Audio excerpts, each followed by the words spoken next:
नमस्कार दोस्तों, आप सबों का स्वागत है। बिहार बोर्ड मैट्रिक परीक्षा के लिए विज्ञान का महत्वपूर्ण ऑब्जेक्टिव प्रश्न। तो आइए प्रश्न को समझें और उत्तर को याद रखें। तो पहला प्रश्न है आपका कि इंद्रधनुष का बनना किस परिघटना पर आधारित है। इंद्रधनुष का बनना किस परिघटना पर आधारित है? तो प्रकाश का वर्ण विक्षेपण, ऑप्शन नंबर सी सही है। अगला प्रश्न है आपका, किस दर्पण से वस्तु का बड़ा प्रतिबिंब बनता है? किस दर्पण से वस्तु का बड़ा प्रतिबिंब बनता है? तो ऑप्शन नंबर बी बिल्कुल सही है। अवतल दर्पण से वस्तु का बड़ा प्रतिबिंब बनता है। अगला प्रश्न है आपका, निम्न में से कौन सा पदार्थ लेंस बनाने के लिए प्रयुक्त नहीं किया जा सकता है? निम्न में से कौन सा पदार्थ लेंस बनाने के लिए प्रयुक्त नहीं किया जा सकता है? तो इस प्रश्न का उत्तर हो जाएगा आपका ऑप्शन नंबर डी बिल्कुल सही है। मिट्टी का प्रयोग नहीं किया जाता है। प्रश्न है आपका, जब प्रकाश की किरण हवा से कांच में प्रवेश करती है तो मुड़ जाती है। जब प्रकाश की किरण हवा से कांच में प्रवेश करती है तो मुड़ जाती है। ऑप्शन नंबर बी बिल्कुल सही है, अभिलंब के निकट मुड़ जाती है। अगला प्रश्न है, प्रकाश का वर्ण विक्षेपण किस उपकरण से संभव होता है? प्रकाश का वर्ण विक्षेपण किस उपकरण से संभव होता है? तो इस प्रश्न का उत्तर हो जाएगा आपका ऑप्शन नंबर सी बिल्कुल सही है, प्रिज्म से। अगला प्रश्न है, साइड मिरर के रूप में प्रयुक्त होता है। साइड मिरर के रूप में प्रयुक्त होता है तो ऑप्शन नंबर बी बिल्कुल सही है, उत्तल दर्पण। अगला प्रश्न आपका, स्वपोषण होता है। स्वपोषण होता है किसमें? तो हरे पौधे में। ऑप्शन नंबर बी सही है। अगला प्रश्न है, इनमें कौन प्रकाश संश्लेषी अंग है? इनमें कौन प्रकाश संश्लेषी अंग है? तो हरित लवक। ऑप्शन नंबर बी सही है। अगला प्रश्न है, कौन सी क्रिया सभी जीवों के लिए अनिवार्य है? कौन सी क्रिया सभी जीवों के लिए अनिवार्य है? तो श्वसन। ऑप्शन नंबर सी सही है, श्वसन सभी के लिए अनिवार्य है, सभी जीव के लिए। अगला प्रश्न है, कोशिका झिल्ली किस प्रकार की झिल्ली है? कोशिका झिल्ली किस प्रकार की झिल्ली है?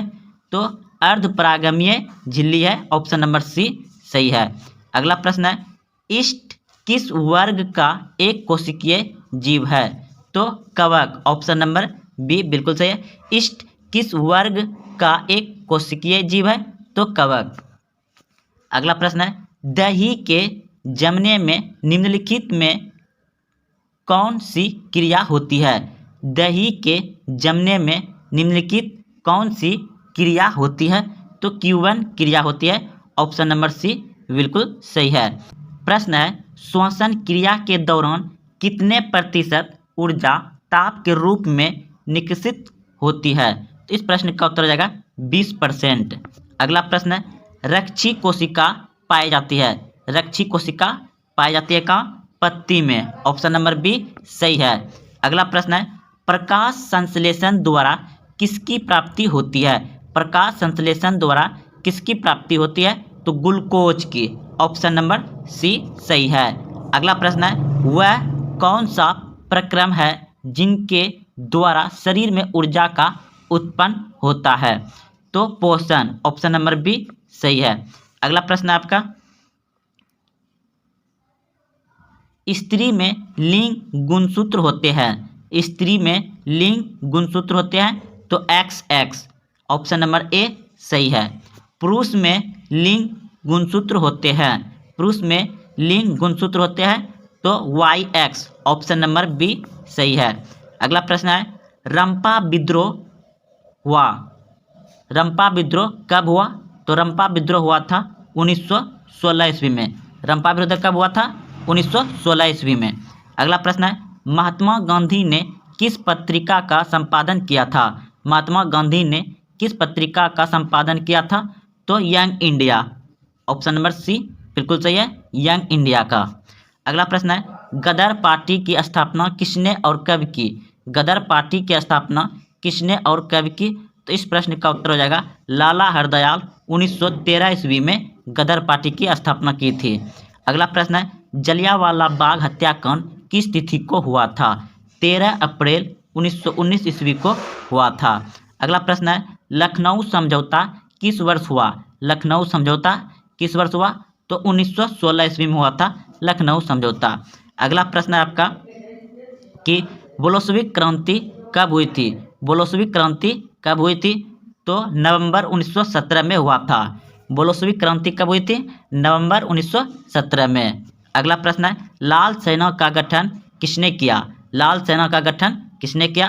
तो ट्रोत्स्की ने किया था लाल सेना का गठन। अगला प्रश्न है कि लेनी की मृत्यु कब हुई? लेनी की मृत्यु कब हुई? तो 1924 ईस्वी में लेनी की मृत्यु हुई थी। दोस्तों यह सभी बहुत ही अच्छे प्रश्न थे। अगर आप यहाँ तक आए हैं तो वीडियो को अपने दोस्तों में शेयर करें और अगर आप अभी तक चैनल को सब्सक्राइब नहीं किए हैं तो चैनल को सब्सक्राइब कर लें। बहुत ही अच्छे प्रश्न थे, आप इसे एक बार दो बार जरूर देखें और उत्तर को याद रखें। जय हिंद, जय भारत।